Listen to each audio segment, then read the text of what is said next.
Guys welcome back to my YouTube. ഞാൻ last ഇട്ട വീഡിയോക്ക് 198 വ്യൂവേഴ്സ്. അല്ല, കുറേ സമയം ആരും കണ്ടിട്ടില്ലെങ്കിലും ഒരു മിനിറ്റ് മീൻസ് അങ്ങനെയല്ല എല്ലാവരും കണ്ടിട്ടുണ്ട്. സോ ഞാൻ ആകെ ഷോക്കായി. അപ്പോൾ ഞാൻ കരുതി ഇപ്പോൾ എൻ്റെ വീഡിയോ എടുത്തിട്ടേക്കാം. മീൻസ് ആ 198 ആൾക്കാർ എനിക്കൊരു പ്രചോദനമായി മാറി. സോ അതുകൊണ്ടാണ് ഈ ഒരു 7 മണിയെല്ലാം കഴിഞ്ഞിട്ടുണ്ട്. എനിക്കൊരു 8 മണി 8:20 ക്യാബ് കമ്പനി പോകേണ്ടത്. ഇപ്പം ഞാൻ ബാംഗ്ലൂരാണുള്ളത്. സാധാരണ ഈ സമയത്ത് ഞാൻ ചായ കുടിക്കലുണ്ടാണ്. പക്ഷെ എനിക്ക് ഇപ്പം എന്താ അറിയില്ല, ഉള്ളിൽ നിന്നൊരു വിശപ്പിൻ്റെ ഉള്ളിൽ വരുന്നുണ്ട്. മണ്ണാർക്കാ ഗൈസ് കുടിക്കത്തറൻ്റെ ഓക്കെ.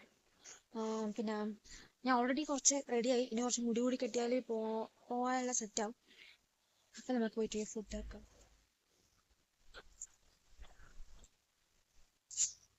അതുപോലെ ഞാനിരുന്ന് ചായ പൊടിക്കും പഞ്ചസാരയൊക്കെ ഒന്നും കണക്കൊന്നും ഉണ്ടാവില്ല ഗൈസ്.